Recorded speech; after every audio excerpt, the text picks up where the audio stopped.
जब राष्ट्रीय लोकदल के नेतृत्व पे अटैक हुआ है तो राष्ट्रीय लोकदल उस अटैक का बदला लेगा, इस सरकार को हटाकर ही दम लेगा। क्या रणनीति है सर, उसके लिए क्या क्या क्या किया जा रहा है जिले स्तर पे? हाँ, लोकतंत्र में जो भी हथियार एक राजनीतिक दल के पास होते हैं उन सभी हथियारों का हम प्रयोग करेंगे। वहाँ के प्रशासन का कहना था कि जैन जी ने नियमों का उल्लंघन किया, क्या ये आरोप सही है? ये आरोप सरासर गलत है, क्योंकि मेरा नेता मास्क लगा के इंटरव्यू दे रहा था। आपने देखा कि मैं भी मास्क लगा के नहीं बोल पा रहा था, मुझे हटाना पड़ा, पर मेरे राष्ट्रीय नेता ने मास्क नहीं हटाया। आप टीवी पे देख सकते हैं। और परमिशन लेके जैन जी गए थे, ऐसा नहीं विदाउट परमिशन। तो यही लोकतंत्र में नियम है, परमिशन लीजिए, कोविड के उनका पालन कीजिए। कोविड का पालन हो रहा था। अब कौन सा अगर कमी है तो वो बताएं, सरकार बताए कि जैन जी ने कौन सा अपराध किया। आज आपने जो बैठक प्रेस वार्ता रखी है क्या कहना चाहते हैं? वो यही कहने के लिए रखी है कि हम इस समय देश में लोकतंत्र खतरे में है, और लोकतंत्र खतरे में है तो राजनीतिक लोगों का पहला दायित्व होता है कि वो जनता के बीच में जाके उन खतरों की घंटी बजाएं, एहसास कराएं। किसान को एहसास कराएं, मजदूर को कराएं, नौकरी पेशा को कराएं, व्यापारी को कराएं, मजदूर को कराएं, विद्यार्थी को कराएं। हम सबको एहसास कराने के लिए निकले हैं। हम ब्लॉक ब्लॉक जाएंगे। ब्लॉक पर हमारे जिलाध्यक्ष जी बैठे हैं, इनका निर्देश है, कल इन्होंने तय किया ब्लॉक ब्लॉक पे जाएंगे, अपनी बात जनता तक कहेंगे, जनता को बताएंगे कि हमें ऐसा लग रहा है। अगर आपको भी ऐसा लग रहा है कि देश गलत दिशा में जा रहा है तो आप हमारे साथ आइए, नहीं तो आप हमें करेक्ट कीजिए, हमें बताइए कि हम गलत सोच रहे हैं। बताना तो पड़ेगा, ये हमारी नीति है। सर, जिला पंचायत में आप उनके साथ हैं और यहाँ पे आप विरोध की बात कर रहे हैं, बेईमान हैं, और वो तो किस तरीके से आप देखिए, जिला पंचायत इसके साथ जुड़ा नहीं है। ये जो घटना चक्र हुआ, ये इस घटना चक्र पे प्रेस है कि हमारे नेता को तो मारने की साजिश हो गई। जिला पंचायत तो हम तब लड़ेंगे, जब करेंगे ना, जब दल बचेगा, दल का नेता बचेगा। अगर दल का नेता ही निपट जाता तो हमारा तो सब कुछ खत्म था। नहीं, आपका समर्थन है ना सर? जी, समर्थन, देखिए, समर्थन इश्यूज के ऊपर है, उस समर्थन पे भी विचार होगा। ऐसा नहीं साथ रहेंगे लेकिन लड़ेंगे नहीं, ये हम नहीं कह रहे साथ रहेंगे, हमने कहा विचार होगा, विचार करेंगे। अभी तो हम पहले ये विचार कर रहे हैं कि हमारे पे जिसने अटैक किया है, हमें अपना बचाव करते हुए उसके लिए क्या करना है। सरकार कह रही है कि हमने केस सौंप दिया सीबीआई को, विपक्ष खामा मुद्दा बना रहा है। देखिए, सरकार ये कह रही है उसने सीबीआई को सौंप दिया। जो पीड़ित है वो पीड़ित ये कह रहा है मुझे सीबीआई पे विश्वास नहीं है। वो ये कह रहा है मुझे तो सुप्रीम कोर्ट के सिटिंग जज की इंक्वायरी चाहिए।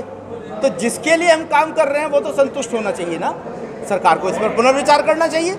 मैं आपसे कहूं कि आपकी गुलाबी कमीज है, भाई हम आपको कमीज देना चाहते हैं, आप कहें साहब मुझे गुलाबी नहीं, मुझे तो नीली दें, तो देने वाले को फिर नीली देनी चाहिए ना।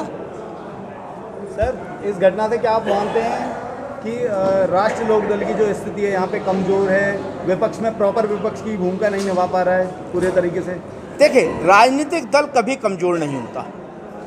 भारत का लोकतंत्र राजनीतिक दल को एमएलए और एमपीओ की संख्या पर नहीं आंकता। राजनीतिक दल की ये ताकत है कि वो गलत चीज़ों को उठा सके। अगर वो उठा रहा है तो वो राजनीतिक दल है।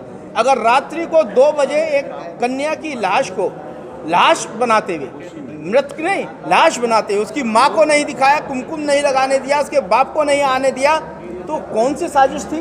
जो आपको कोविड की तो मृतक नहीं थी ना, सीबीआई की उसकी पोस्टमार्टम की रिपोर्ट तो बाद में आई। आपको कैसे पता चल गया कि व्यभिचार हुआ कि नहीं हुआ?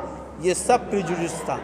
और अब ये जो वातावरण बना है वो एक केस, और दलों को रोकना, दलों को पीटना, ये अलग केस। ये 2 केस मिलते जा रहे हैं और जनता इससे उबाल में तो है। और देखिए, हर चीज़ का अंत होता है। इमरजेंसी का भी अंत हुआ, इस शासन का भी अंत होगा। हम इस बात को कह रहे हैं, इसका भी अंत होगा और जल्द होगा। क्योंकि जब सभी प्रताड़ित होने लगेंगे, बच्चा बच्चा प्रताड़ित होने लगेगा। मैं कॉलेज का प्रिंसिपल हूँ, मैं जान रहा हूँ बच्चे कितने परेशान हैं, ना क्लास है ना कुछ है, कोई व्यवस्था नहीं है, ठीक, काम कराना है। किसान वो दुखी है, व्यापारी वो दुखी। व्यापारी से मेरा मतलब जो हमारे छोटा उद्योगपति दुखी नहीं है, उसकी तो एक दिन में 20-20 लाख करोड़ रुपए जो है प्रॉपर्टी बढ़ रही है। सरकार ने दावा किया है कि पीएफआई के लोग इसमें मिक्स हैं और उसके सारे पे सारा काम हो रहा है। सरकार तो ये भी दावा कर सकती थी ना, जैन जी ने कहा, सरकार तो ये भी कह सकती थी जैन जी बम लेके आए थे और बम डाल के जा रहे हैं। सर, आपने सरकार, एक मिनट, सरकार दावा कर रही है ना, सरकार विपक्ष नहीं है मेरे दोस्त, सरकार सत्तासीन है, सत्ता के हाथ में पावर है पूरी। तो वो उसे क्यों नहीं बैन कर रही? किसकी जिम्मेदारी है बैन करने की? मेरी है? मेरी नहीं है, आदरणीय योगी जी की जिम्मेदारी है। वो मुख्यमंत्री हैं, जैन जी मुख्यमंत्री नहीं है। अगर जैन जी मुख्यमंत्री होते तो जिम्मेदारी हमारी होती। 8 तारीख को मुजफ्फरनगर क्योंकि पश्चिमी उत्तर प्रदेश पूरा एक सेंटर बन रहा है, 8 तारीख को वहाँ ये तय किया जाएगा कि हम इस लड़ाई को आगे सारे विपक्ष को लेकर कैसे चलेंगे। चौधरी अजीत सिंह पश्चिमी उत्तर प्रदेश में रह रहे जितने नेता हैं उन सब में आज उम्र के हिसाब से सबसे बड़े हैं, दायित्व वो निभा रहे हैं। वो कह रहे मैं आगे चलूँगा और मैं इस विपक्ष की भूमिका को निभाते हुए मैं सारे किसानों को साथ लेकर और लड़ाई को लड़ूंगा।